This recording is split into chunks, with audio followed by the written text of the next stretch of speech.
for example, like she wouldn't put her goggles on. Like that was my trigger. Like I don't know why, but I completely overreacted to the point Yeah. where I basically picked her up and threw her in the pool. And talk about a shitty dad feeling at that point. And Well, everybody's looking at you. You then know, the it's shame like, kicks in. Right. yeah, then the shame kitchen, and I call that the emotional hangover, at least for me, Yeah. because that's what it Yep. felt like. It's like, oh man, and you know, it does, it really does suck. But I had to go and work through it and go, hey, it's okay. I got to breathe. I'm very triggered right now. That was not a common response. No. Dog No. barking, yelling at it, flipping out. You Mhm. know, there's a Mhm. lot of things that I think people listening to this show can relate to and go, you know, yeah, I can. So that's There was just this feedback for response, and you. Yeah, that's just yeah, feedback. No shame, even though you feel shame, but it's just feedback like, wow, that doesn't match. And so I just want everybody to know that we can learn a whole bunch of coping skills that in the moment you won't be able to remember. And as soon as we can take it down a notch, then you will remember them. Thank you for tuning in to the Critical Conversations podcast, brought to you by Mind the Frontline. Established in 2023 as a 501c3, Mind the Frontline is your ally in the journey to support those who selflessly safeguard our communities. Their core mission revolves around pioneering innovation and research, education, and overall well-being specifically tailored to healthcare, military, and public service frontline first responders. The Critical Conversation podcast is a dedicated space for police, fire, EMS, allied health workers, dispatchers, air medical, and military personnel, along with their families. Here, we dive into the heart of the matter, tackling essential topics such as mental health strategies, recovery methods, treatment options, the latest research, and professional development opportunities. Before we dive into today's episode on Critical Conversations, we do want to, however, acknowledge the nature of our discussions. Some of the content discussed may be triggering or intense as we explore the challenges and the triumphs within the first responder community. We recognize that these discussions may evoke strong emotions or memories. If you or someone you know is struggling and needs immediate support, we urge you to reach out to your agency's mental health resources or your local peer support group. In time of mental health crisis, you can always contact the National Suicide Prevention Lifeline by phone or via text at 988. Please remember you are never alone and help is always available. At Mind the Frontline, we are more than just a podcast. We are a community committed to fostering resilience within the entire first responder family. So whether you're on the front lines or supporting those who are, we invite you to subscribe, engage, and be a part of this vital mission. To learn more, please visit us at www.mindthefrontline.org. Now let's dive into today's critical conversation. welcome back to Critical Conversations by Mind the Frontline, the podcast for first responders, listeners, and Mind the Frontline members. On today's episode, we're going to be discussing trauma therapy, and we are honored to have Cindy Jones as our guest speaker. With over 27 years as a mental health therapist specializing in treating trauma with individual, families, agencies, and the community at large, she's a certified EMDR therapist and the former Southern Utah Regional Coordinator for EMDRIA. Cindy is also the co-owner of Bi-Tapp, which is a regulation resource. She brings a wealth of knowledge and experience to our ongoing mission of fostering resilience within the first responder community. Without further ado, let's jump into today's episode and glean some valuable insights from Cindy. Welcome, Cindy. Thank you so much for making it on the Critical Conversations podcast, ma'am. Thank you for inviting me. I'm honored. Well, tell us a little bit about yourself. You know, how did you get into trauma therapy specifically? I mean, 27 years is a long time to be in this field. You know, tell me a little bit like what drew you into it? You know, what have you been up to lately? And Sure. Well, back in the 90s, long time ago, when I was doing undergraduate work, I also was a medical social worker at the time. And so just imagine a 22 to 25-year-old just dealing with pretty high-end trauma as a social worker on that side, all the acute stuff that comes into the ER. And back then, they really didn't know how to help us know how to really manage our own well-being, and then we're trying to help families. It was pretty overwhelming. And then I went on to get my master's degree at the University of Utah, and then after that I came back to Southern Utah, and I've been a trauma therapist ever since then. And I think just like first responders, I think you just grow in your ability to handle more and more complicated situations, and so I did that as well and began being able to work with first responders and their families and other people too in high distress. Because one of the things I learned with first responders is they can tell really quick if you can handle what they're talking about. And if you can't handle it, they'll dial it down. And they definitely deserve someone that can manage what they're saying and help them through that. And so I've just done my very best to stay on top of just being educated and being able to help them and help their families and communities in general in terms of early intervention after a trauma and a tragedy. And so that's pretty much been my focus for almost 3 decades. And that's super admirable. It takes a lot. And I love how you kind of put that, because, I've had several therapists myself where, I guess I did not ask them that question, like, but you see it in their face, their body language, and it's like, and they get wide eyed and you're like, okay, I'm going to dial it down. And then you don't end up sharing as much or trying to get off your chest. And so being a culturally competent, therapist for first responders, I think is extremely important. And I do see a lot of, therapists nowadays more frequently, along with like ketamine clinics and things like that, where they say they're first responder, they'll take in, but they really just do not understand our culture, who we are, what makes us tick, and more importantly, like what we've been through over the cumulative trauma of our careers. And Right. so I think it's extremely valuable to have culturally competent therapists like you out there serving the communities of first responders and being a resource, but when you talk about, kind of getting out there and being in trauma, I want to talk a little bit about like the window of tolerance and kind of lay the Yes. foundation for today's kind of talk. Can you kind Yeah. of dive into that? When you brought this up when we were doing the pre-show stuff, I was like, window of tolerance, that's something new, which is one of the things I love about doing these episodes. I've learned so much from the community. They're teaching me so much. But what is this window of tolerance? And can you kind of deep dive into it just a little bit so our viewers and our listeners can understand it a little bit more? Sure. And I'd love to lay the foundation for that. And part of why I just want to say ahead of time is just a couple years ago, the lady that's the co-founder of the company Bi-Tapp with me, her son-in-law was graduating from the police academy, and there's a whole group of men and women on that stage, and I just felt I went there because I'm a family friend and just so proud of all of them. And then in the back of my mind as a trauma therapist, I'm like, and every single one of them hopefully will be able to just navigate the acute stress and trauma that they're going to be exposed to continually. And so I'm hoping one day that the window of tolerance can just be taught clear back, like right when you're going through training, just so you have that working knowledge. So what it means is we all have an ability, like a threshold, to manage a certain level of stress. And so as long as we stay within that window, we actually do great. We can learn, we can engage in new learning, we can focus, we can manage our emotions. It's just that we just have that ability to function at our very best. And so then if you go up, you start to go out of your window, that would be sympathetic activation. Some of you would say that's when you're triggered, upset, angry, and that's okay. We just don't want to stay heightened. And so if we do for too long, that's that dumping of stress hormones. And then that's when it gets really hard to remember any of those coping skills you've been taught. And so we want to be able to get back into that window as quick as we can.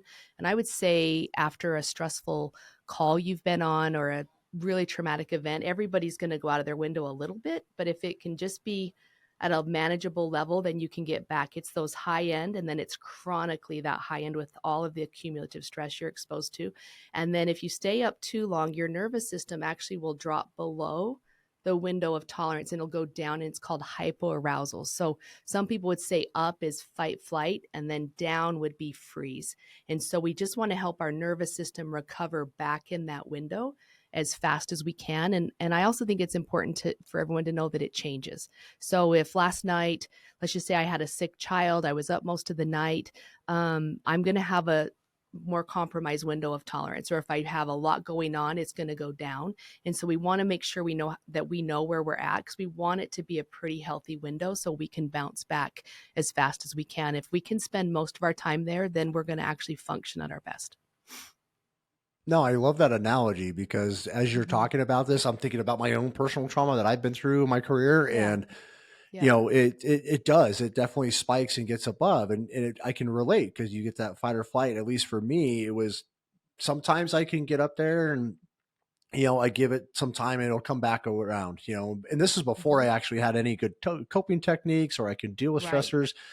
But then I think towards the tail end, right before I hit my sentinel event, like I was riding that up, almost 24/7. Like it just didn't seem like it went away at all. And that just kind of, and then there's times where, I just freeze, and I just Yes. froze up and I just like, and I kind of attribute it to maybe depression or just like not knowing how to respond. And it's just like, I don't even know what I'm supposed to do right now. Like other than my autonomic system is just breathing for me right now and Mhm. keeping me alive. But other than that, it was just, and you see that fear, you see that froze and that freeze in some individuals, especially after trauma. And so, as you're talking about this, like I'm able to, relate to it in my own trauma and how I've kind of responded to it. And yeah, I like that window of tolerance because everybody does have like a good window of tolerance, whether we talk about, tolerances on aircrafts and things like that, everything has a tolerance. But when we Yes. get stressed at and we get put outside that tolerance, it's important to get back within those normal limits as soon as we possibly can. And, having some of those, you know, ways to cope with Mhm. some of these stressors and understanding that. What are some things like within the emotional tolerance that you typically see in first responders? Do you see that they are typically responding to the upper end of that and staying kind of over revved and hyperstimulated? Or I do you think see that eventually transition over into that freeze, or is there a good balance? Just so we can share with viewers so that way they can sure. self reflect on themselves. Sure. I would say I see both. So just know the freeze would mean maybe in the moment. If we just want to make it about, let's just make it about animals for a second. So you're never going to see a gazelle try to fight like a cheetah. They're going to run. Like our nervous system quickly assesses fight, flight, freeze. And so if someone freezes, I just want everybody to know, because I work with a lot of victims of trauma, their nervous system made that decision for them in a split second. So it wasn't a cognitive decision, and I think that's really important for people to know. Like that fight, flight, freeze, it's a lower part of your brain. It's not your thinking brain, and it's taking over to try to help you. And so if people are up, so if it's just a flat out trigger, most of you know it would be your heart rate's going fast, you're feeling panicky, maybe sweaty, you can't think clearly. But it also lower levels, I would say, maybe when you go home, you're irritable, quick to get angry, easily frustrated, that kind of stuff. And then when you drop down, so freeze would mean freeze, like a rabbit freezes, but then it hops away and recovers. Us, we are literally the only species to sit in our stress. And so we want to talk about that too. But the blue, you can call it hypo arousal. It just means just kind of starting to check out. You would know that if you're coming home from work, which happens a lot after hard calls, and you really don't want to engage with your family or your friends, you want to kind of isolate. That's what that lower level stuff is.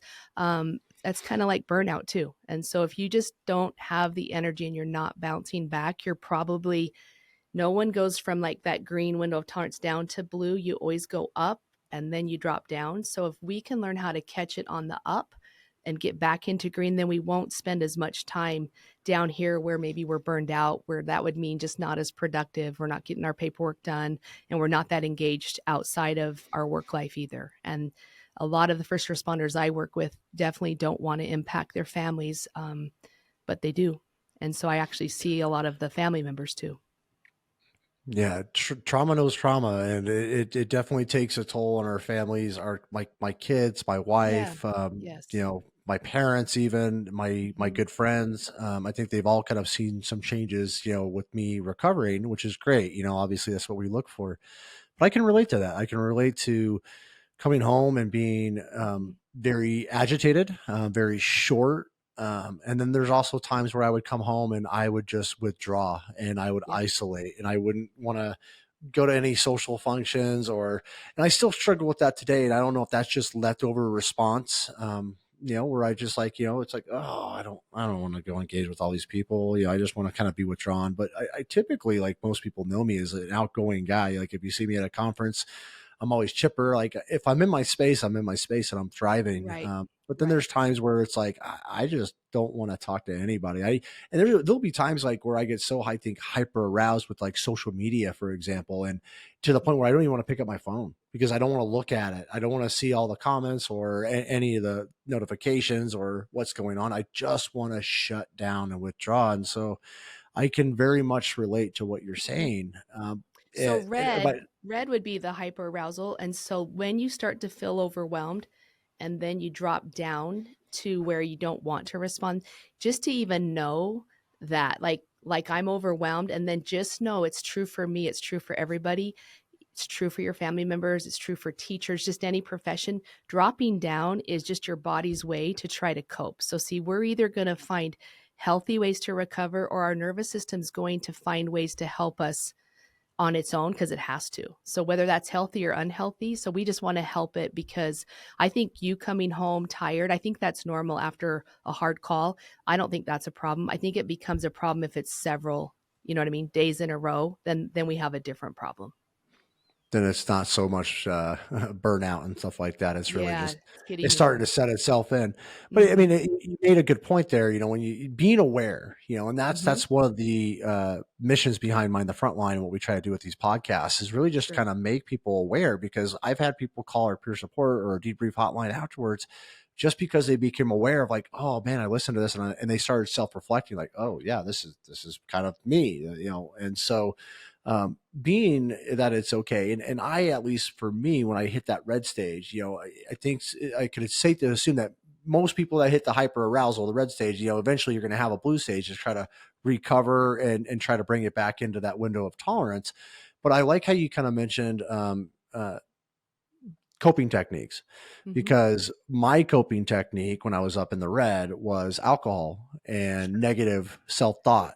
And so that really brought me to, I would feel like a hyper low blue state, almost like chilling to the point where, and some people do have that, because as I've been and spent more time in mental health with first responders, I've seen that a lot of us just haven't been armed with some of those coping techniques, and I like also how you mentioned, so I would like to talk a little bit about like, what are some good coping techniques, but also like, how do we widen that window so it's a little bit more tolerant, right? Because some people come into this profession and they just don't have that tolerance built in. They have a very narrow tolerance, right? Which means, hey, I don't have much of a range here. Anything will kind of set me outside of my range, versus if I can continue to learn tools on how to widen that window of tolerance, and then I can hopefully take on a little bit more. And so it's not such a big shift all the time.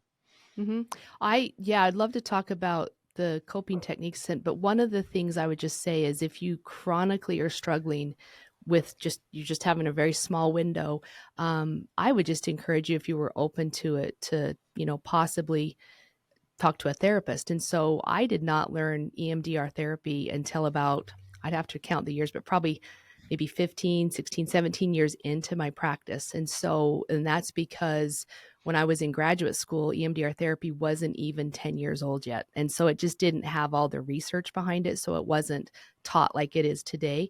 But I know for a fact that you can learn all the coping skills in the world, but if you're dysregulated, you won't use them, and you actually can't. And that's only because the more stressed you get, the more your executive functioning or your thinking brain, it just shuts down, because you've got a different system wanting to jump in the driver's seat.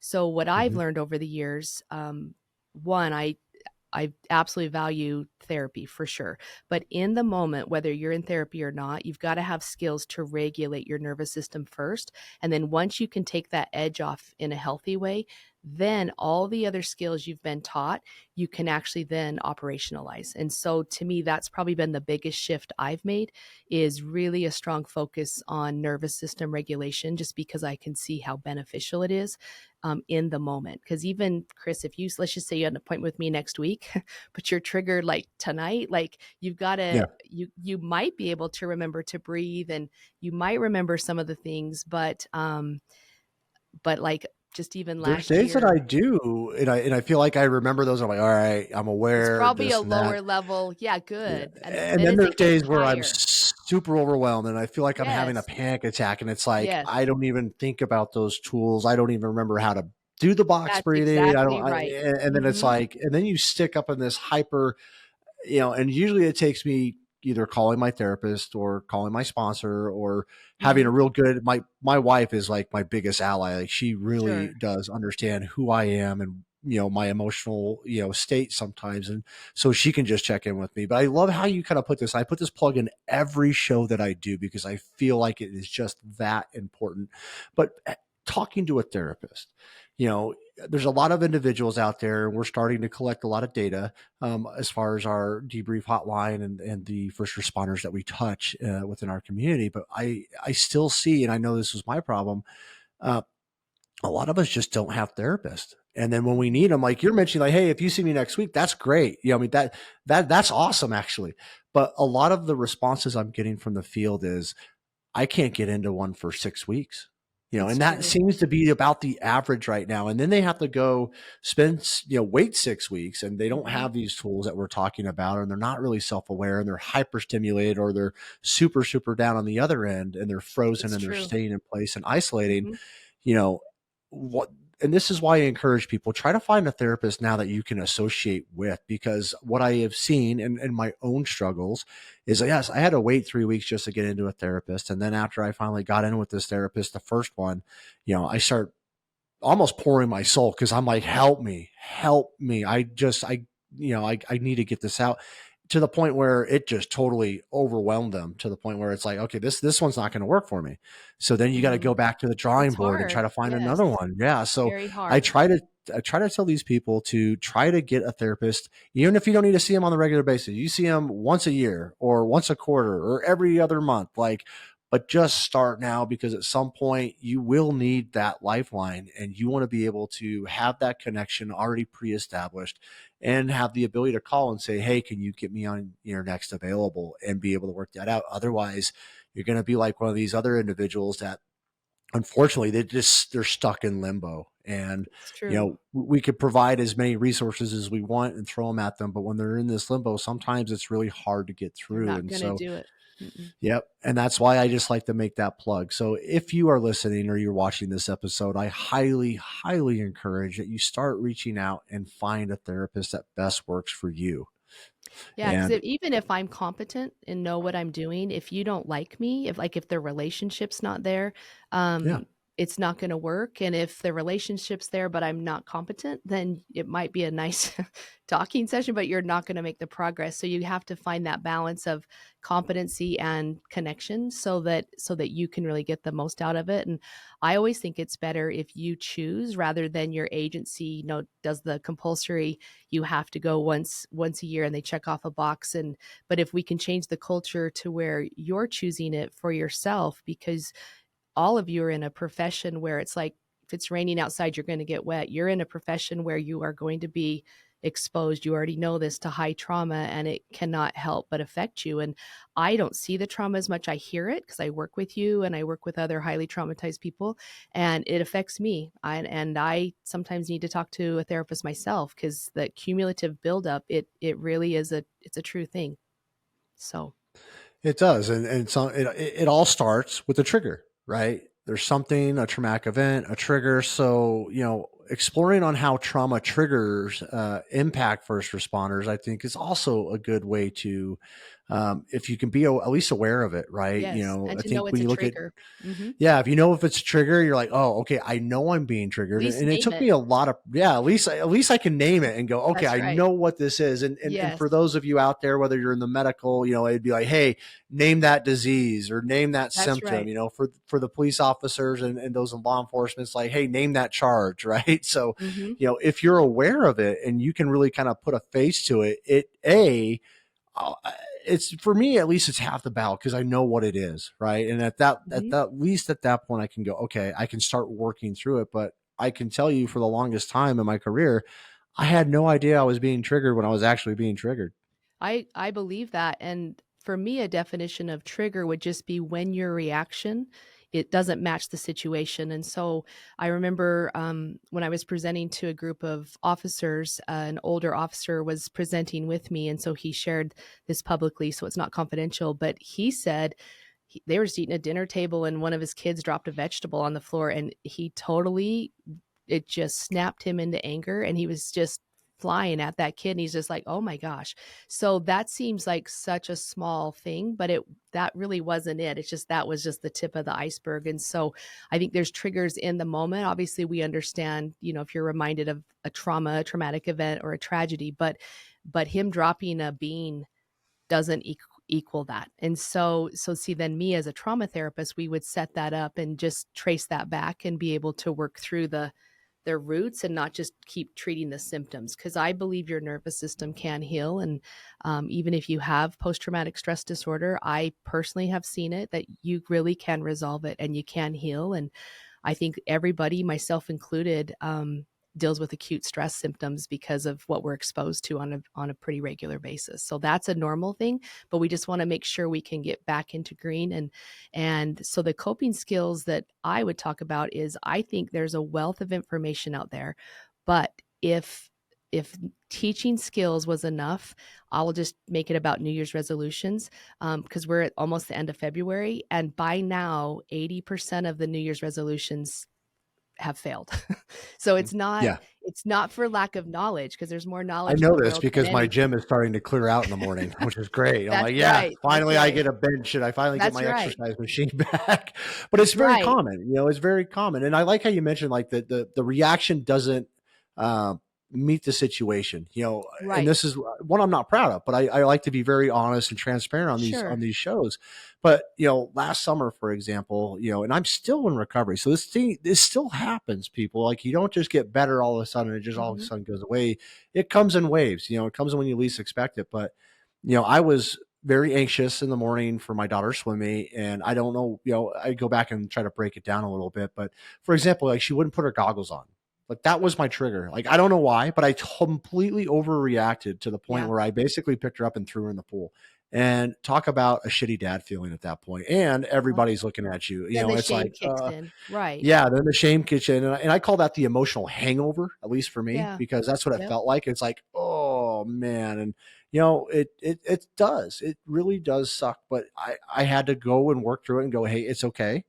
I gotta breathe. I'm very triggered right now. That was not a common response. No. Dog barking, yelling at it, flipping out. There's a lot of things that I think people listening to this show can relate to and go, there was this response.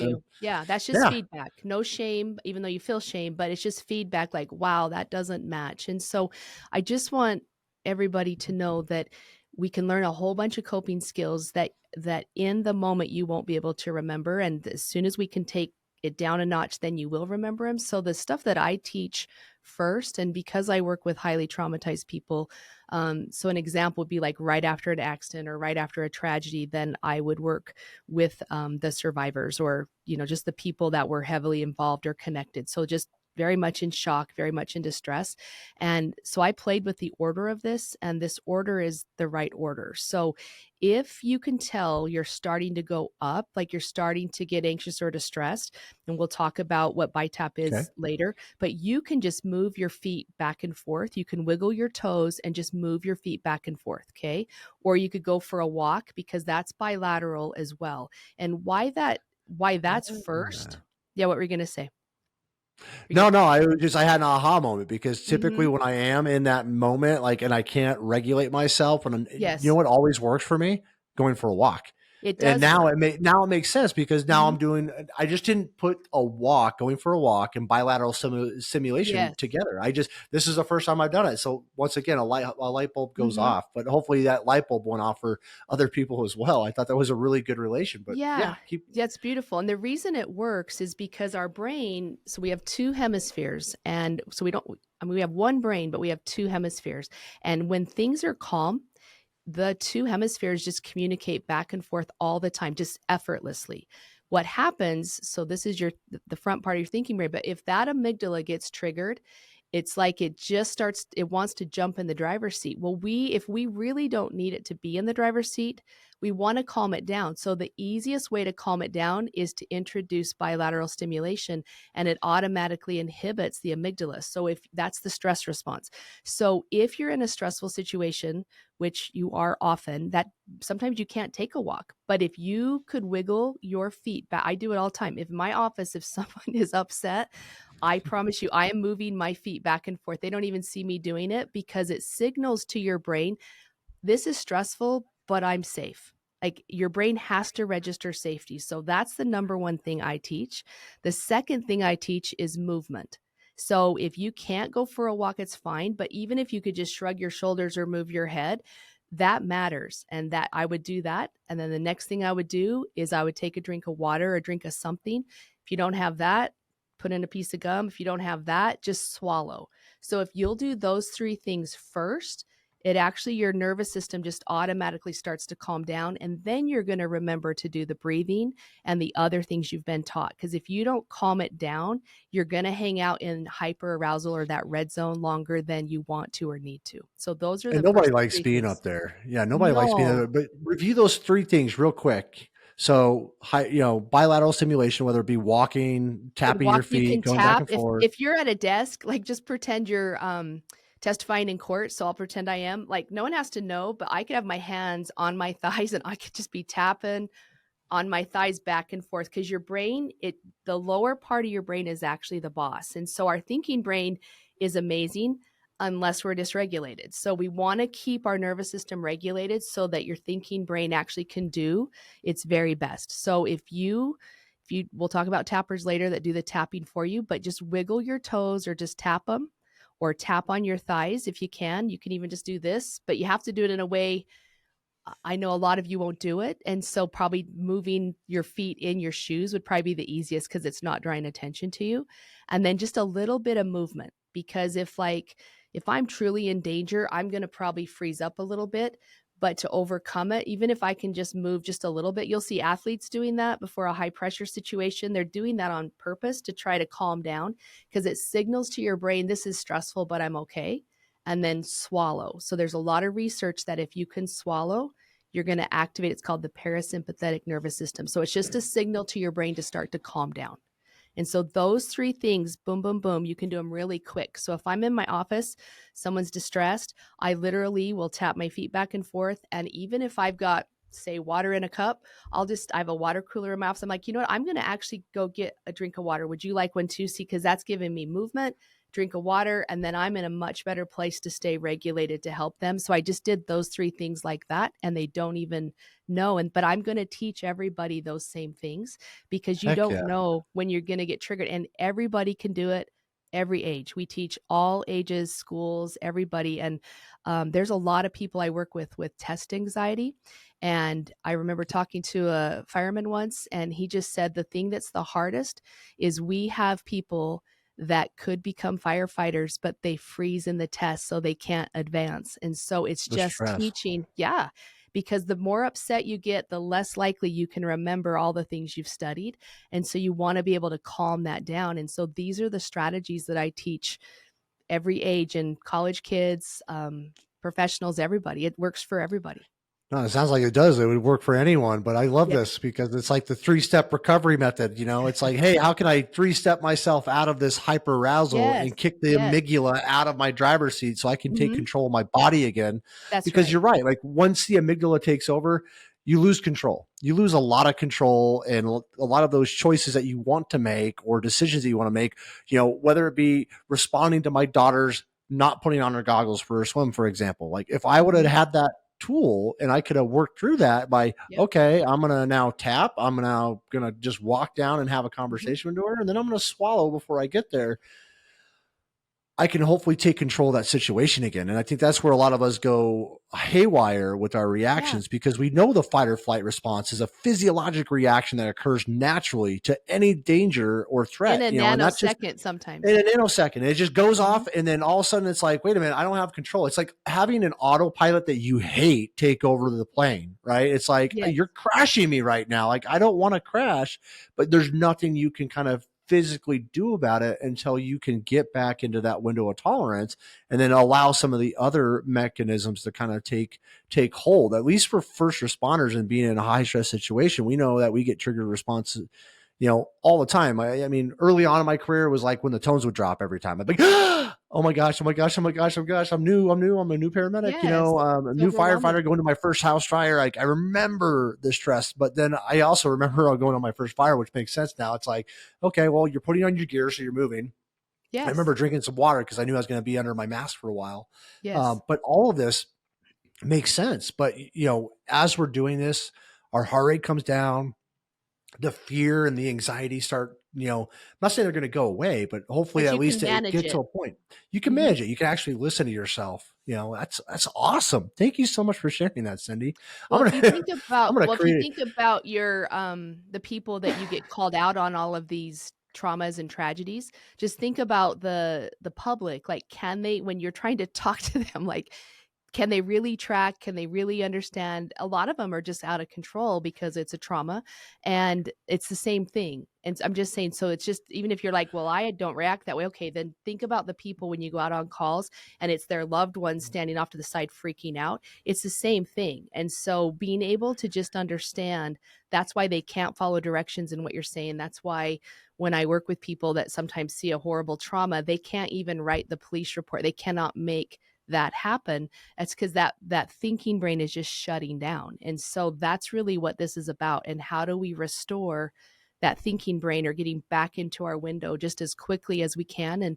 And I know that you guys are exposed to a lot of stress, and not all of it's bad. Like maybe you're preparing for a presentation or something like that. It's still stress. Maybe it's good stress, but it still can take a toll on you. So you can use those techniques just even in your everyday stress, and then obviously when it goes higher too.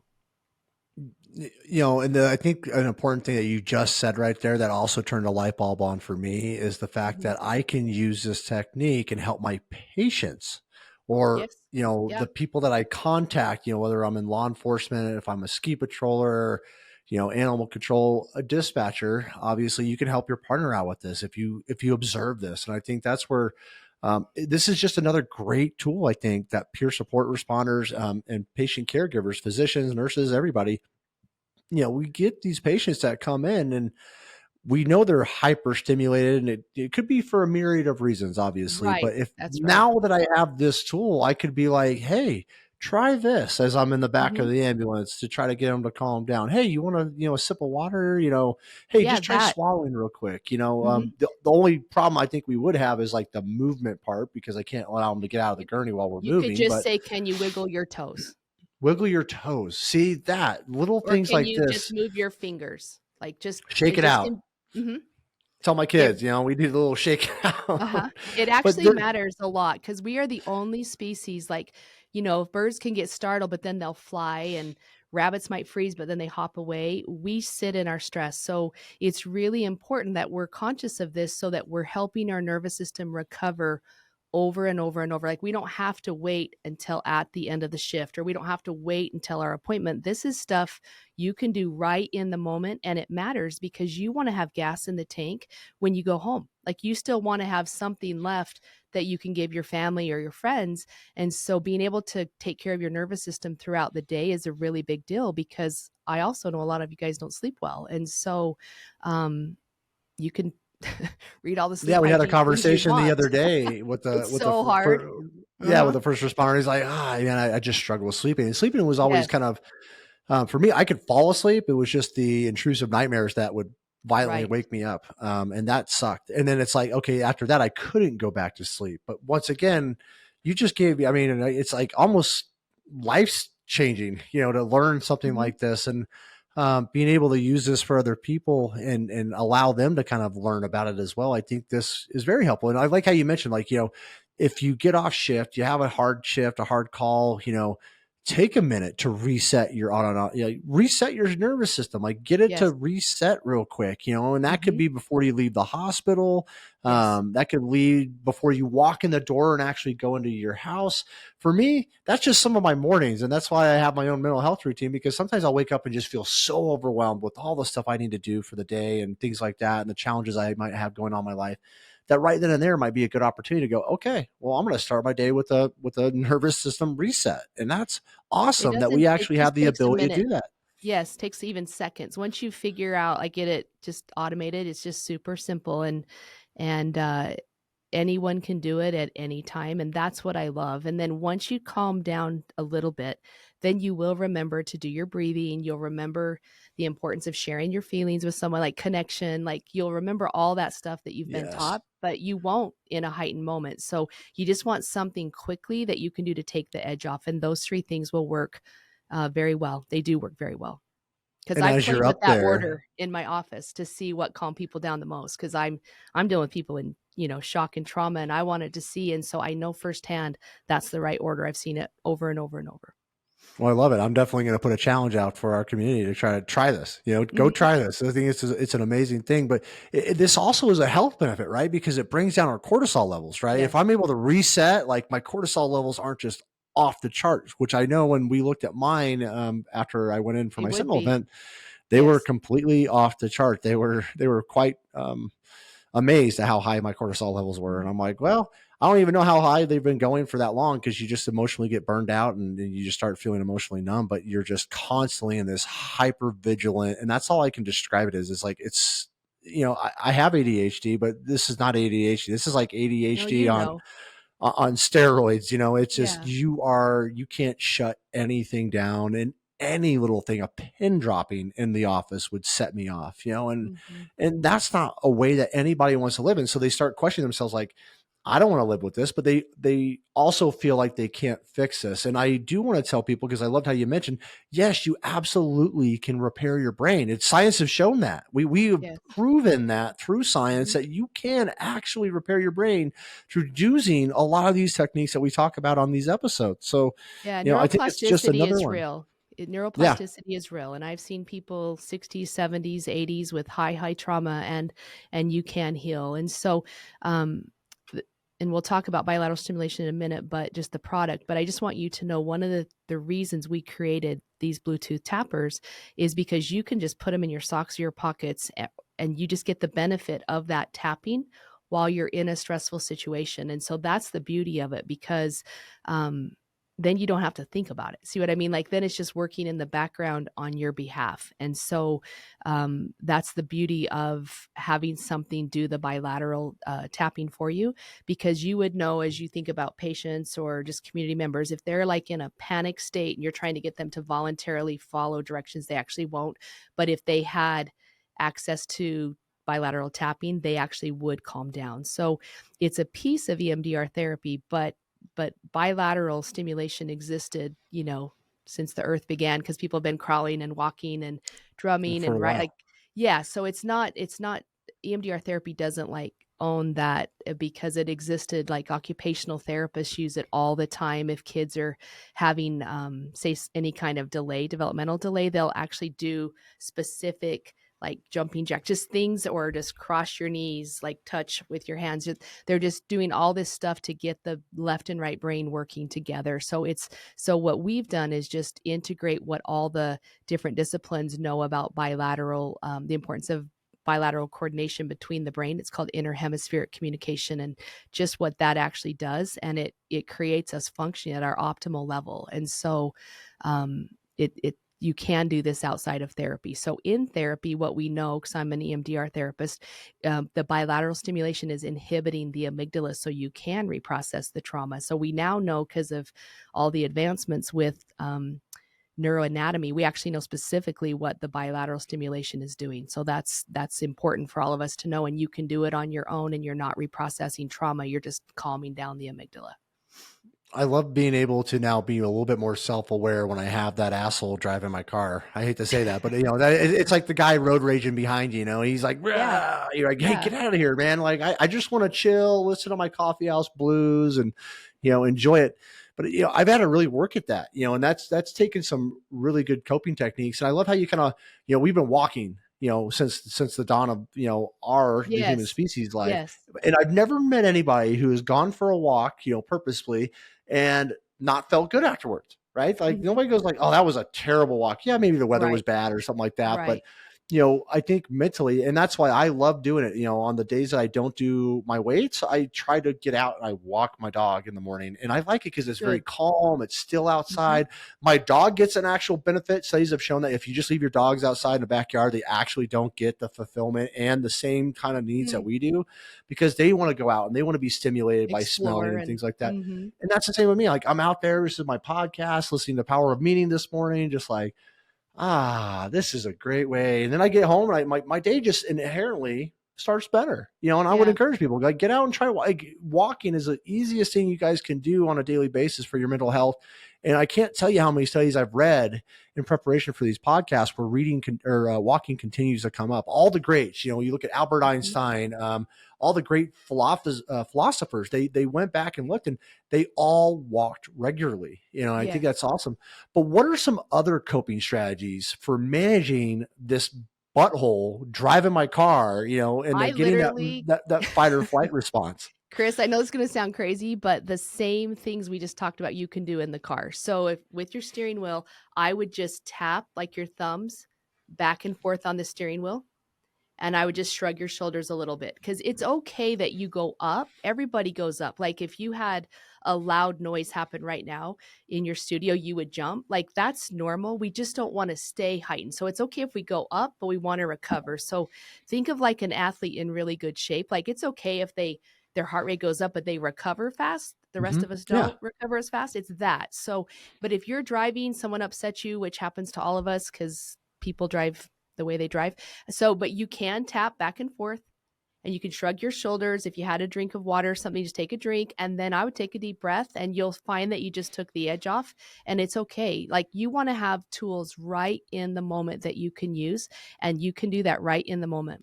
And we're And I actually, love that.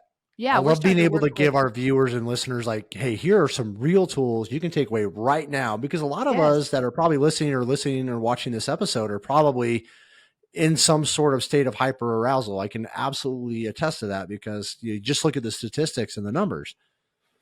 So move, but you can also stretch. So just, you can move your, like you can do certain, the movement, if you can voluntarily move, just know that signals to your thinking brain that it's still online and working. And I just want you to know that we're actually starting to do some work with airline pilots, and they have it bad because they can't be on medication, or they can't fly for a certain number of months. They also can't talk about their stress to the co-pilot because the black box records everything they say. Everything you say in So that they that have cockpit. to be quiet. And so it's just such a difficult situation. And so these Well, simple and things are starting to go even to the pilot, so that they have tools like, how can I have help in the moment when I'm not okay? Because if I say I'm not okay, it just got recorded. And that is honestly, so what you just described is what is Mhm. occurring right now in the air medical community, Okay. because we have this thing called the iris. If you've never heard of it, it's Oh, basically like a medical helicopter black box. It actually records there's a little camera that is right over the pilot that records everything that is going on that dash. Along with that, it records everything that you're saying in that aircraft. And so I've even had people tell me, like, I don't feel stressful. safe debriefing a call afterwards, or even talking about a call. And now they're even more aware, and I think not more aware, but just more anxious about what they even say. So we already have an anxious job. You're getting called out to maybe go do a scene flight, to go pick up a burn patient, a little neonate, and you want to be able to talk. And maybe some of that talk is not patient related or call related. It's just, I'm trying to get stress off, right? I'm trying to Yes. allow this and I just Yes. want to vent. And so that way, when I get to the scene or I get to the location, I'm just a little bit more functional, and I can kind of put this away and Yes. focus on the business at hand. And I've heard of people reaching out to me and then saying, like, they don't feel comfortable even talking in the aircraft anymore. And some bases spend a good majority of their time in that aircraft, and that same kind of technology, which, there's always technology. There's always the good and the bad that comes with it. Yeah. Okay. We can Right. go back and we can Right. see what happened and maybe cause that tragic event if it ends up having a malfunction or an air crash. But at the same time, it does take away a little bit of, man, so when am I going to talk about this? And so Mhm. people are having to adjust. And so I've been trying to tell them, like, the way I always did it, not always, I shouldn't say always. That's a very broad term, but what I try to do in my practice is after every call, and even before a call, because there's always the spin up period. There's always like, hey, before we actually crawl in the aircraft and hurry and go and meet our 10-minute liftoff time, is, hey, let's talk as a team real quick. Hey, are you good? Are we good? What's going on? Where's the weather at? And we would have these little things, but it just kind of brought the anxiety down a little bit more. And then after we would Mhm. drop the patient off, before we'd actually go back out to the helicopter and do all that stuff, typically most hospitals, have a EMS break room. And even, Good. I mean, we had a lot of good conversations just on the helipad where there's nobody else. It's usually just you, Good. maybe a security officer, but they don't really try to stick around. And we would try to have like a little debrief and get back in the helicopter. That way it's like, hey, what went right? What went wrong? Hey, and we would check in with each other, right? Because it's like, hey, do we need to go out of service after this? We wouldn't have these conversations because I got the Iris installed in one of my aircraft towards the end of not the end of my flight career, but my last hitch flying, which is almost 4 years ago. But yeah, these are things that I think new crew members are running into. And I'm seeing this now in ambulances, and there's crews that spend all day in the ambulance. And so you just need to create the event. Yes, I don't think technology is going to go away. They got to catch everything if they want to catch something. And it's not like a body camera where you can have the option to turn it on, because if we have a crash, we didn't have the opportunity to go, hey, I want to get out of this crash. Right. So we have to work with technology and bring it to the forefront and go, hey, we got to adapt. So trying to make that time, hey, if you're in the ambulance all day, make a pit stop, I think that's go great. stop by the gas station. Hey, the breaks, and when you're in the gas station, do even if you're just stretching at the side, do something, because that's a clinical drive term. by a Let's say park, that's get out, co-regulation. take a walk. So yes, all of that matters a lot, and so just being mindful to build it in a little bit, because you really can't stay in fifth gear all the time. You just can't. So being conscious of helping it come down a little. Yeah, because either two things will happen, at least in my experience, is one, you will hit that and finally, hopefully, start getting the help that you need because you just weren't aware of where you were at, or two, you will have that sentinel event that I almost had, and we don't want that. We want those individuals to try to get that help. And I think having these tools that you're talking about, Cindy, which is just amazing, it's so enlightening. And so simple. This is so simple, right? It just sounds so simple. Oh, hey, I just got to wiggle my feet, shrug my shoulders, tap my steering wheel, and I'm, take a deep breath. I know it sounds too good to be true, but I just know that all we have to do is just think about, if knowledge were enough, we'd be fine, right? There's so much knowledge out there now. And so really it's just shifting to a focus on regulation first, and then you can access all that learning that you've had.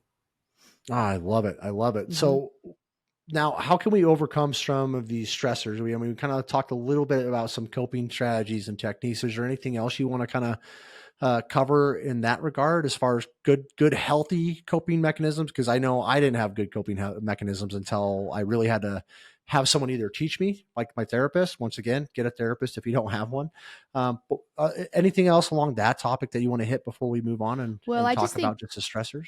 Sure. I just think that you're going to hear all the time the importance of sleep, but you are in a situation with your career where that's difficult. You're going to hear a lot that you need to exercise, but when you're tired and burned out, you don't want to exercise. So just know that the stuff that you've been taught, it's true. Like sleep is one of the pillars of health, but I just want to make sure that we talk about how can you get healthy sleep? Because if you don't want to go to sleep, because that's when you start to think about the things you don't want to. Like there was a major tragedy in a small community where I live that I helped with for this past year, and I couldn't sleep myself for the first couple of weeks, because if I'm working with the first responder that has to go over acute details with me, I wasn't there, but I feel like I was, right? Because I'm hearing it. So my brain's creating that absorbing story. that energy. And so I couldn't sleep either. And so we just want to acknowledge that that's a real thing. And just what can we do to make sure that we can sleep better? And that's where, again, I just want to just talk about, we can go over it a little bit later, but the tappers, because you can actually wear or hold the tappers, say 30 minutes or 60 minutes before you go to sleep, and just have it slower.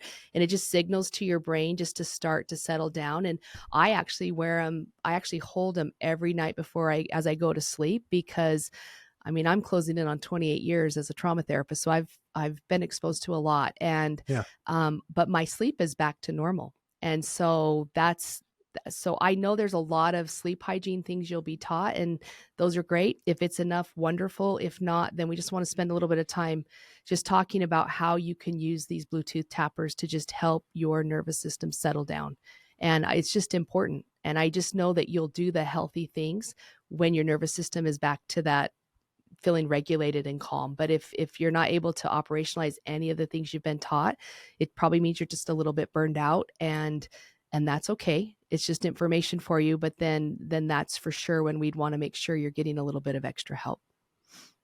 I 100% couldn't agree with you more because I know as I was going through my stuff, I was not sleeping but Yeah, maybe 3 hours a night, if that. And it was broken sleep. I just talked and had a conversation with my wife the other day because literally I've been having more and more dreams. I didn't dream for, I want to say years. Like I couldn't remember when so the importance of sleep therapy, like when I was able to finally get good sleep. Now, first it took medication and pharmacology to really help me sure. fall asleep and stay asleep. And then there's kind of the effects of that. But once I was able to, and this is people, this is like, honestly, you can repair your brain. You can get to a better spot. It takes time and it takes effort and energy, just like anything else. But a lot of this is not heavy lifting, but I can tell you that now I get a lot more restful sleep. I don't need to take any medication to go to sleep. Good job. I have my own routine and it does help, but getting good quality restful, REM sleep, it does set yourself up to be able to I think it plays a good factor in widening that tolerance I window, promise you because it does. when I get good sleep and I feel recharged, my brain feels recharged and it's It's not like restorative. hyperstimulated. It's It is. It's restorative. extremely restorative sleep. And so, Hmm. yes, it does take some time to get there. And sometimes it's not very consistent, but the ones that I do get, man, it's just like, wow. And they've just become more consistent. But I also like how you mentioned, using the tapper device and allowing that to kind of tell my amygdala, hey, butthole, get out of the seat, man. I'm taking this thing back over and I want to go to sleep.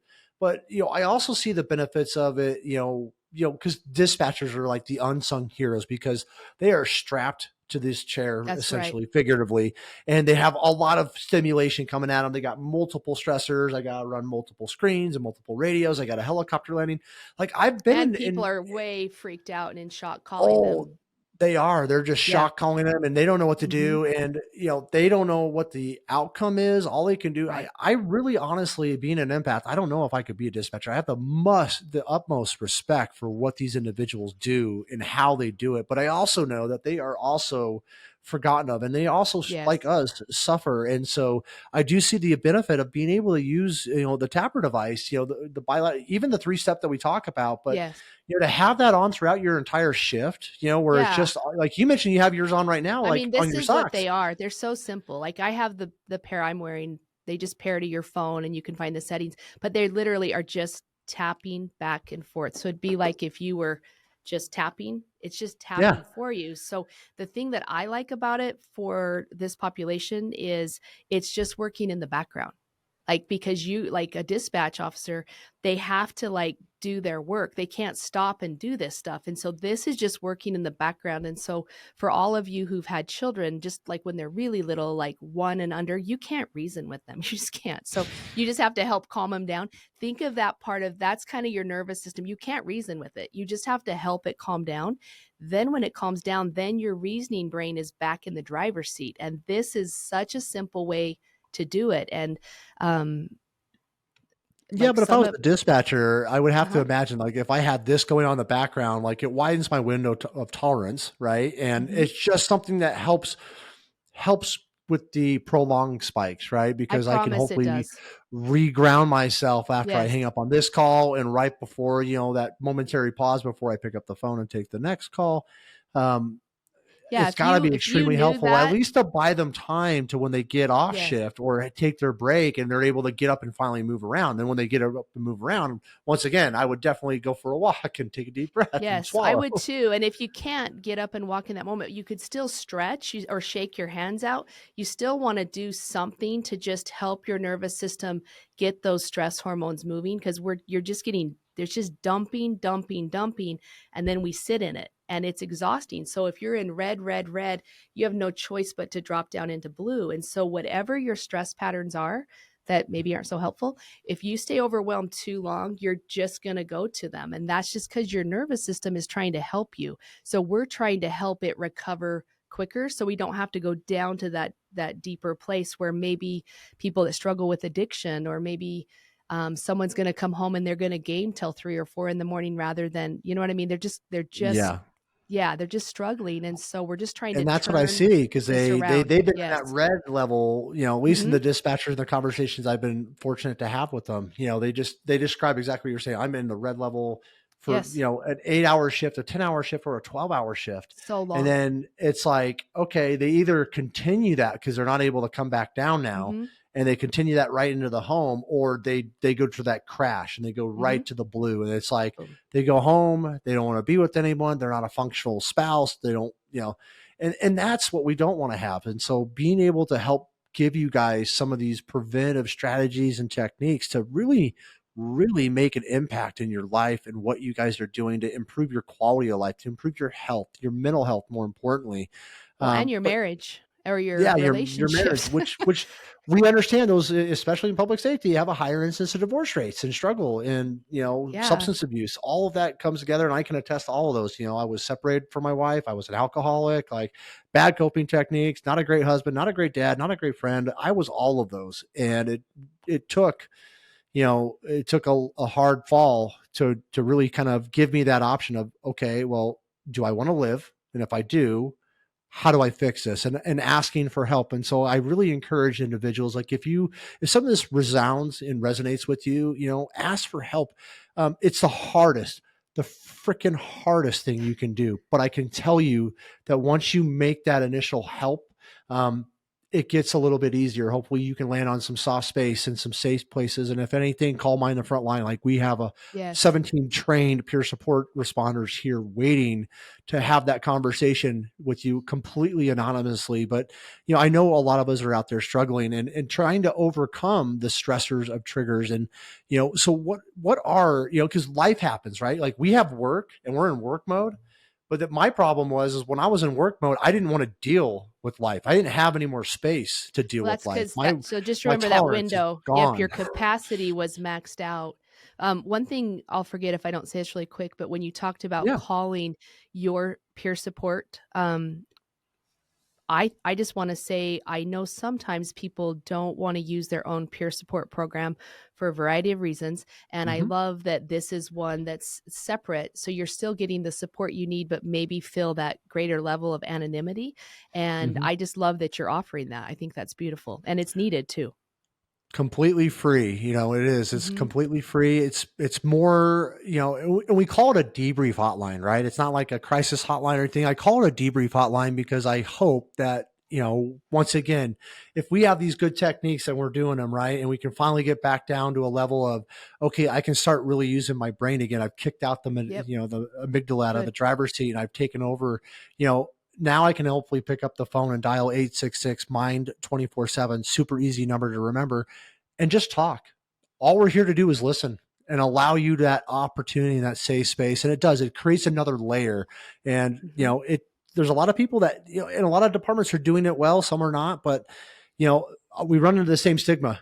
A lot of people It's who are true. struggling, they do not want to reach out internally. They could have a good peer support team, a very robust team, but not everybody is going to utilize that. And so what we see ourselves as just an augmentation. We are just here to provide another safety net, as you mean, below that one. And some departments don't have any. And so hopefully we That's are right. their safety net. And so, you know, I thank you very much for that. You know, and it's something that we provide at free of charge, doesn't cost you a thing to take advantage of. And we even throw in one virtual peer support session if you want it. So if you really want to have that deeper connection and have a face-to-face conversation, because some people do, some people don't. Some people Right. just want to call.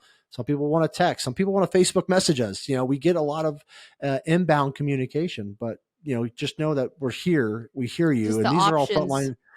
Mm-hmm. Yeah. The options are there. They're frontline trained first responders that are culturally competent. They do the job just like you. A lot of them have walked the same similar line. I'm not saying everybody's line is the same, but there's parallels. So, but Well, I love yeah, that you're I mean, doing that. I just know it's needed because if the choice is one, if there's no program, but two, if there is one, but I don't want to talk to that person for any number of reasons, then this is just a beautiful alternative. So I'm really glad you're doing it. well, thank you. It's just one of Mm-hmm. those things we're trying to do to help our culture and change culture, but also that, but I'm tired. I really am. I almost became a statistic. I had, uh, almost 7, the first year of the pandemic become statistics, and it sucks. It really does. It's I'm sorry to hear that. very heavy. It's And very so heavy.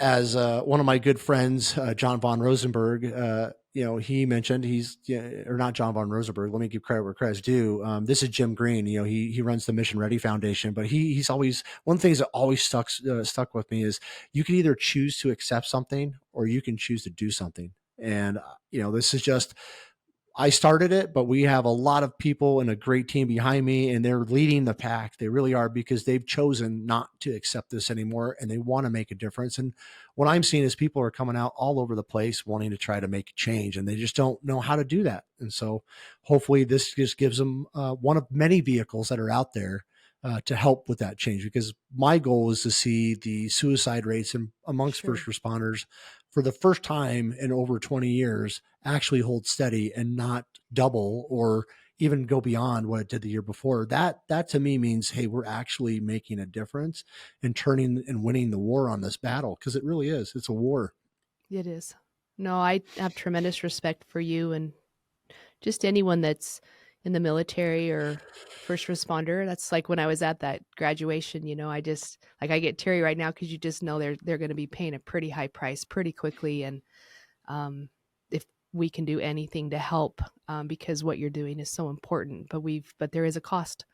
And so we want to make sure we're helping every way we can. Yeah. So. And we take care of our own too. Even our peer support responders that are on our calls, we give them the option if they want to debrief the call with their chaplain or our team. So we take care of our own too. And that's important as well, because we have, stressors like this, we have life, and it's not going away. This conversation needs to be had more. And, it's just having enlightening conversations like we're having right now, Cindy, that really do not only educate me, but hopefully educate thousands of people that will listen to this following this episode, because they just didn't know this. They weren't aware of it. And that's one of the things I did when I was teaching clinical medicine, is you don't know what you don't know if you haven't been exposed to it, if you're not aware of it, because we think with our devices and social media and all this stuff, like we're tuned into everything, but there is a lot of stuff we're just not tuned into. And that's where hopefully, doing the mission that we do brings it to the forefront and really just puts a spotlight on it. Because if anybody knows me, they know that I'm not going away. This is something that I have literally thrown a lot of resources at, with good people, good resources, good systems and processes, and good partnerships, especially with Bi-Tapp, and so. Well, and you're the right person to lead the way, just because you're so passionate and you're someone, on the inside. And I think that's beautiful. And I just wanted to say, like whether it's debriefings or peer support or, the critical incident stress management, all of it's good, but I do want you to know that the research says that when you share, so a therapist would call that a trauma narrative. So when I'm sharing what happened, I'm sharing a trauma narrative. So just know if we had like neurofeedback on someone, that we would be able to tell how activated their amygdala is while they're sharing that story. So there's going to be activation. And so it's great to share, but there's a line that you can go too high, and then it's more like a reliving rather than beneficial. And so, I've heard a lot of people in debriefings they've told me that they're triggered. They know what a trigger is now, but they're sitting in it because they don't want to draw extra attention to themselves. So they got all these stress hormones dumping. And so part of what we're trying to do is just tell them to put these in their pockets or socks, like put them on before, so you can take that edge off. And if you were a peer support team member and someone's telling you a hard story, if you handed them the tappers and they could just hold them while they talk to you, you will actually see that they're calmer and that they can actually flow, that story is going to flow better because they're not quite having that overactivation of the amygdala. So the amygdala thinks it's helping you even in telling a story. So you would probably know that, Chris, like if you were sharing one of your hard stories, you might have like a physiological reaction a little bit. Has that ever happened? I do. Like just now, like just sharing that, like I'm a little bit more sweaty. But guess what I'm doing? I'm tapping my teeth. Yeah. I'm swallowing. Yeah. So I'm actually using the tools I just learned, Yes. But it does happen. I have, when I share, I have, even when I go to lecture, there's that period of hyperstimulation, because it does come. Sometimes I'm able to regulate it and kind of prevent it. And sometimes it comes like a wave, and I have to decompress after some of these episodes, just because it's deep. You're diving into a lot of things that are still there. And, yes, every time I share, it gets easier and it gives it a little bit less power. But, yeah, if I had one of those tappers right now, like I would 100% they'd be in my socks too. Yeah. Just give me an idea, like making a cell phone case that you could actually, have them there and you can just pull them out when you need them. They're readily Mhm. available. Yeah, because I've heard in debriefings, I mean, even clear back when I worked at the hospital, in my early 20s, long time ago. I mean, I was a part of that, and sometimes it's helpful, but sometimes I've had people say they heard stuff they didn't know, and it triggers them, or I mean, just people have all different reactions, and so they're needed and they're important, and then we just need to make sure they just have an extra measure, an extra layer of regulation if needed, because you may not know that something someone says or doesn't say, or something that the facilitator says or doesn't say. Like, you just never know what's going to kind of tick you off or trigger you, and so just being able to know some of these simple things that you're not drawing attention to yourself if you just took a drink of water and just no one would even know you just helped yourself. And so just a little bit of those, just a few things like that, it really does help. And then if you don't have to have the tappers on, but if you did, they're just working in the background just to help you stay more fully engaged in what's going on. It's just important. And you guys base Bi-Tapp and the tappers based off of EMDR. So can we just kind of deep dive into Sure. that just real quick before we get Sure. into the actual tappers? So we can kind of show the evidence behind why this product works and why it's, it could be a really good augment. Beautiful. It's Mhm. another tool to have, especially for those of you who deal with stress on a daily basis and, are looking for ways to help regulate this a little bit more. But what does the research say? Like EMDR didn't really just come out of nowhere. You mentioned when you were in school, it was still Mhm. very new, but we know that now it is used in common practice, all over the United States. Yeah, actually all over the world now. With that tragedy, it was in Enoch, Utah last year. There were so many people impacted by that there is no way there was enough therapists. Like, there's just no way. And so being able to know the early intervention protocols to just run those that are now being done throughout the world, because in other countries they don't have enough therapists, and so they had to find other ways to do EMDR. Well, now we're in that situation in America where there's actually not enough therapists because of the mental health crisis going on, in Yeah. the country, let alone, in specific populations like yours. And so just know it's evidence-based. It's a beautiful therapy, but it's kind of like what you said earlier. Someone can say they're an EMDR therapist, but are they a good one? So you just would want to make sure you vet them, and just make sure they don't have to be certified, but it just means they probably put in a little bit more time to be certified. Like, if they put in that extra effort, it's kind of like,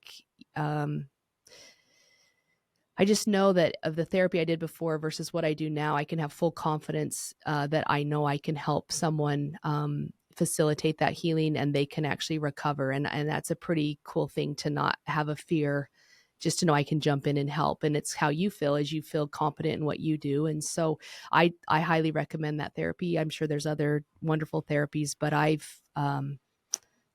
just was a seasoned therapist before I learned it, and then just could see how effective it was. And so I did everything I could to just bring that to Southern Utah and grow that so that we had enough therapists down here that could help. And so that's what we've done down here.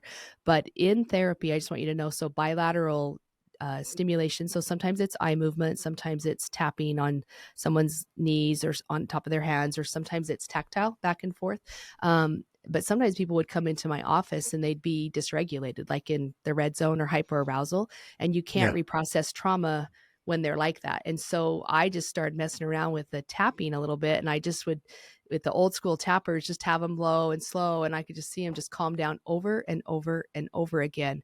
And that's before the research came out, because formal research on what bilateral stimulation does, formal, didn't come out till 2018. But then it was Haley that helped create them. She was like the office manager over like 8 therapists. And so it was my practice, but she was doing all the business side. And I was still doing a lot of therapy just because the needs were so high. And she's the one that just said, it's just not sustainable. Like, even if you see 30 people, Cindy, Yeah.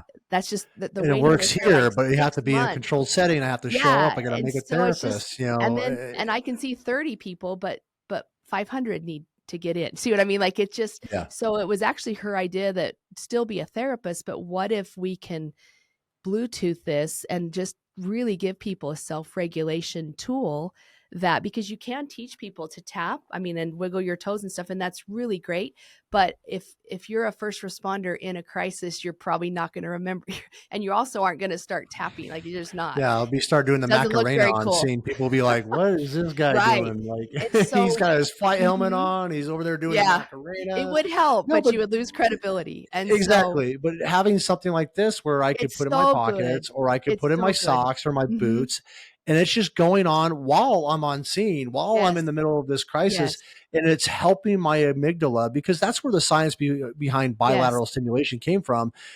It's mainly able to shut down the amygdala during Yeah, it's trauma just therapy, it's daily living. It's inhibiting it. just kind of, That's it's right. just, it's just taking it down a notch. And so if Yes. I'm able to get on a very, complex scene, doesn't matter what line of work you're in, military as well, it allows you the opportunity to not be up in that red zone, or at least regulate it to the point where you're not, redlining. I hate, I That's use that right. term, like, I know hey, what if you're I get on saying. scene, I'm redlining, I'm associating this trauma with previous trauma. Yes. And now I'm Yes. trying to do my job at the same time. And am I doing a good job? Am I saving this patient? Am I making a difference? Am I doing the right procedure? Am I doing the right protocol? Like, trust me, it is over freaking whelming. It But if has I to be. had a mobile device that allowed me Mhm. to help regulate that, Yes. it just, I can't wait to It's get on my next call and try it myself, yes. because I'm definitely peaked, Yes. and I definitely want to No, do it's this. And beautiful. And when these came out, it was in, to market, it was in 2017. It was right after the Las Vegas mass shooting. So in November 2017 is when these came out. So the month before was that shooting. And so because at that time I was the regional coordinator for the EMDR therapists, I took the lead on that because a lot of our community members went to that concert and were highly traumatized. And so I was seeing them, but even people that didn't drink, they were drinking in between sessions because it was so bad. They were doing anything to just yeah, numb out. And so I just said to them, to a group of ladies individually, I just said, you know what? I'm giving these to you. I just want you to try them. See if it helps you calm down. If it doesn't, turn them off. If it does, great, tell me. And every single one of them came back and said they could sleep better, they could work again, they could recover from triggers. And so we went to the Las Vegas Victims of Crime program and they approved them for anyone that wanted them. And so that right out of the gate, I learned quickly that it can help people in high acute stress. It just takes that down a notch. And so we've seen it over and over and over.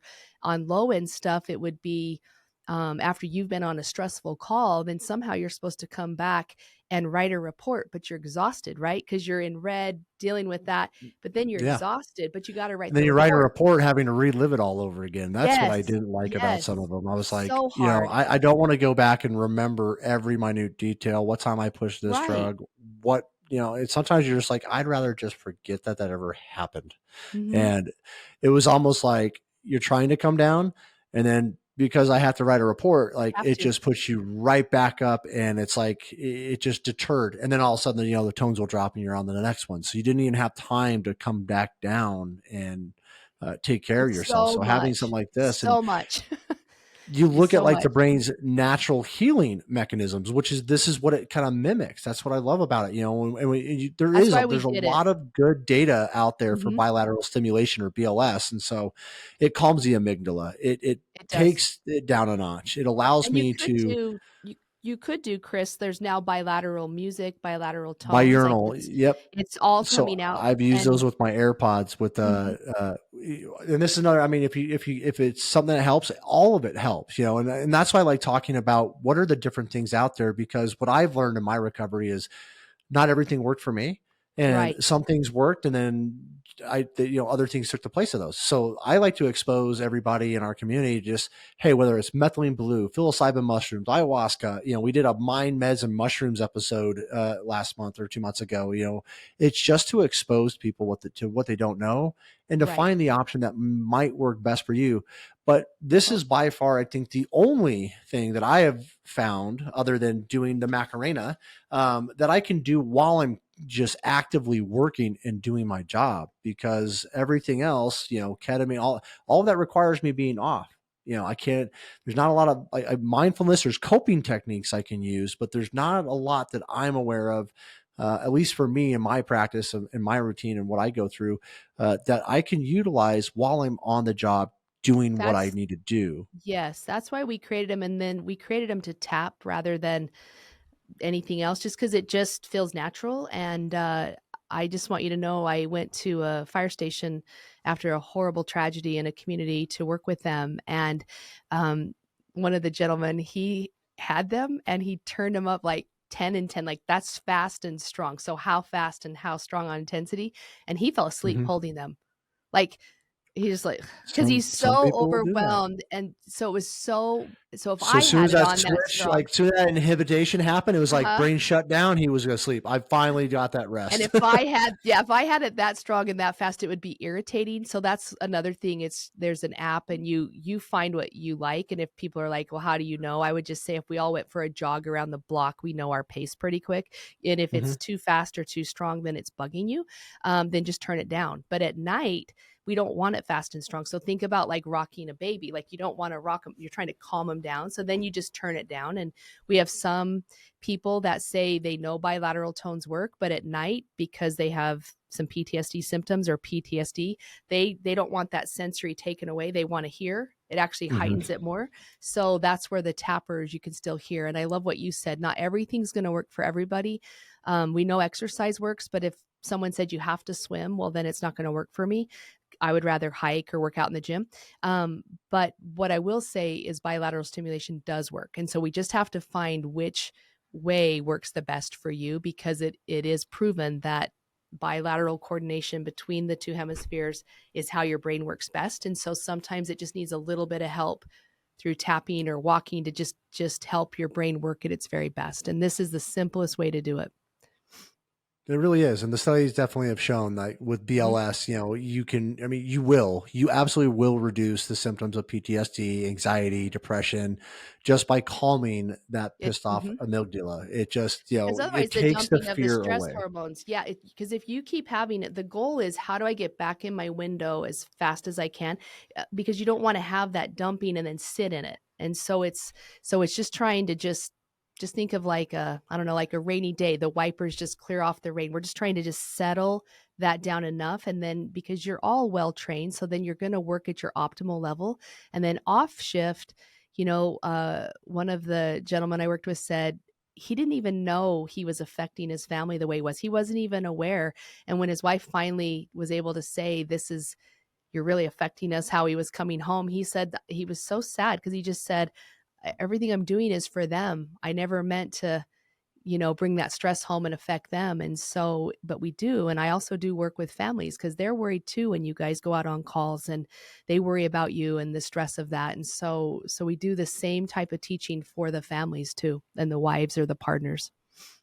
Well, thank you so much for that information, Cindy. And really just thank you for what you guys are doing and being innovative and different holistic techniques to approach, what is effectively killing our communities almost higher than anything else. I'd also have to argue that by using your device at some point, maybe long term, and maybe there's short term benefit, but also you got to think about like what are the downstream effects. I know what cardiovascular disease, my risk of stroke is because of my cortisol levels, and so if I'm able to have and utilize your product or Bi-Tapp or good breathing techniques, good coping Mhm. techniques, whatever that might look like, just also understand like you're reducing other effects that you just can't see right now, That's right. like cardiovascular disease, like stroke, and suicide. Those are the three biggest things that I think are Mm. killing our profession right now, with suicide almost running away from the pack. And hopefully we can take that opportunity. But Cindy, how can people find out more information about Bi-Tapp and how it might be applicable to them? Mhm. Where would they go to find that information? So if you think of the word bilateral tapping and then just shorten it, so BI and then hyphen TAPP.com. And if you go to the top, well, actually on the front page even, and you scroll down to the middle, you'll see a first responder video. He did a beautiful job. And there's a tab where it says see the uses, and we have another first responder. He uses them when he testifies in court. We have investigators wearing them themselves when they're when they're asking questions, because they know they've got to stay in their window and do a good job. And so it's a lot of pressure on them. And so there's just a lot of different ways you can use them. But they are allowed in court. And I think that's pretty cool. And so you can go to that website to learn more about them. And we actually have them in schools and colleges. And so sometimes, maybe it's your children or your partner that might be struggling with anxiety, and they can use it too. And so it's really for all ages. We have definitely found that out. It's even little preschool kids are using them. Yeah, I definitely want to try these when I get them, and I'm looking forward to it because Mhm. I work with my own son. When he gets overwhelmed and gets really Yeah. stressed, they just Yep. want to, cry inconsolably. And so, I have to work with breathing and helping And him kind of slow I think himself he would down. do And it so, if he was a 10. So just say 0 to 10. If you ask him to breathe, he'll say no, right? yeah, But yeah, most of them are like, I can't, I'm gonna hold my breath. yeah, But yeah. if you just push if they knew It's when he really was funny. calm to use the tappers and they just start tapping back and forth, he'll actually just calm down pretty easy on his own. And then he will take deep breaths with you and do the other stuff that also works. So just think of this as taking off the edge or keeping someone in their window if they know they're going into a stressful situation. Well, it's nice. It's a tool that can be used by everybody in the family, so why Because not? everyone's Why brain not at works least the try it? same. Yeah. They really do, and we know that this works. And so Yeah. being able to use it. So no, I appreciate it for the listeners and the viewers. We will drop a link to Bi-Tapp.com in the show notes. So just go to the show notes, make sure you guys leave a review, and more importantly, make sure you subscribe and share so that way we can get the word out. Cindy, any last closing conversation, any last thoughts that you have about today's episode? Once again, thank you so much for being a guest.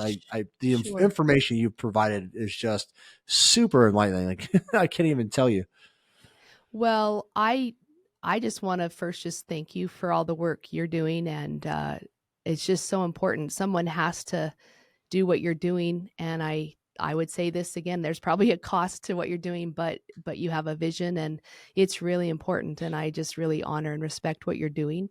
The takeaway, I would just say, just remember that regulation first. If you can just remember, if I can regulate my nervous system in a healthy way, then all the other things you've been taught will fall into place for you. So regulation matters the most. And the thing that I love about the tappers is, you can use them hundreds, if not thousands of times. And so it's just something you can use over and over and over, and 3-4 times a day. It doesn't matter. It's something you can use anytime you need it. And that's a really big deal. Well, thank you for that. And, it's really, I'm kind of speechless, with you sharing that. It's just something that I felt like was something that needed to be done. And there's a lot of other people out there that wanted to do something. And so I'm glad to give them an avenue and a way to really, truly make a difference. And for those of you who are listening, we have entered into a formal partnership with Bi-Tapp. This is how much I actually believe in this product and what it does. It's not, hey, if it doesn't work for you, it doesn't work for you. I'm not saying go out and buy it, but I'm just saying, there are resources out there that you can try to help you get back to having a more normal life. And that's really honestly what I care about the most, is making sure that you are okay and those around you that love you are okay. I would absolutely love to see the divorce rates go down, the substance abuse, and more importantly, the suicide rates. So if you do go check out Bi-Tapp.com, make sure that you use the code Bi-Tapp40. And what that does is it actually gives you a $40 discount off of the product, and it puts $10 back into Mind the Frontline to help support our initiatives and our peer support team. So make sure you guys do that. Support our partners. We really appreciate you coming on, Cindy. I think, And Chris, I was just going to say, I think it's actually the code for you. It's just to make it more easy, is just Frontline 40. Frontline 40, even better. So we'll Yeah. make that correction in the edit, Michael. But if they don't catch it, I'll make sure I put that discount code also in the show notes, and it'll be going live on our members only resource page next week. So that way our members can take advantage of it. Cindy, we're really proud to have this partnership. And I do think what you guys are doing is impacting thousands of lives. And I think it's only going to get that ripple that you throw in that pond. We never see how big that ripple goes and how far it goes, but I do think you are absolutely making an impact. So thank you to you and your partner for developing this product. It gives those of us on the front line an opportunity to help ourselves when we're not able to help ourselves, because literally we got a butthole driving in the driver's seat. So, Well, but and that's it. people can call too, Chris. If someone's like, I have more questions, just know you can You can email us at customerservice@bitapp.com, or you can call 435-688-9047. And if you're like, I want to talk to Cindy, I'm more than happy to talk to you, just so that you can if you just had more questions about it. Like, we're very invested to help you.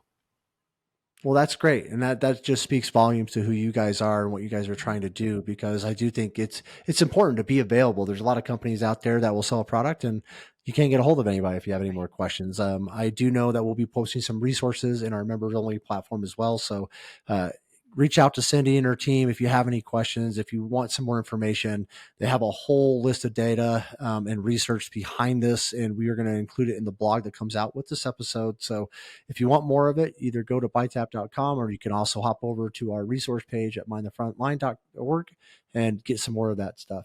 So as we wrap up in another enlightening episode of Critical Conversations by Mind the Frontline, we'd like to express our sincere appreciation and gratitude for Cindy for sharing your experience and your knowledge about bilateral stimulation, stressors, and more importantly, about the Bi-Tapp device. It's been truly just enhances, I think, the overall mission of what we're trying to do to promote mental health and wellness and recovery for first responders. So with everybody else and our viewers and listeners, I encourage you to go ahead and hit like, hit subscribe, and go check out our partner Bi-Tapp over at Bi-Tapp.com. And thank you for being a part of the Critical Conversations by Mind the Frontline. Until next time, take care, stay strong, and mind the frontline. To our dedicated listeners, thank you again for joining us on this critical journey. Remember, the Critical Conversations podcast is a steadfast resource for police, fire, EMS, allied healthcare workers, dispatchers, air medical, and military personnel, along with their families. Your support makes the impact of these conversations resonate even further. If you found today's discussion enlightening and want to stay connected with our ongoing mission, please be sure to subscribe to the Critical Conversations podcast. You can find us via Spotify, Apple Podcasts, YouTube, and the Mind the Frontline website. Your subscription ensures that you will never miss an episode, and it's a powerful way to show your commitment to fostering resilience within the entire first responder community. For more information and additional resources, visit our website at www.mindthefrontline.org. Together, let's continue these critical conversations and build a stronger, more resilient first responder family. We thank you for being a part of the Critical Conversations podcast. Until next time, take care, stay strong, and mind the front line.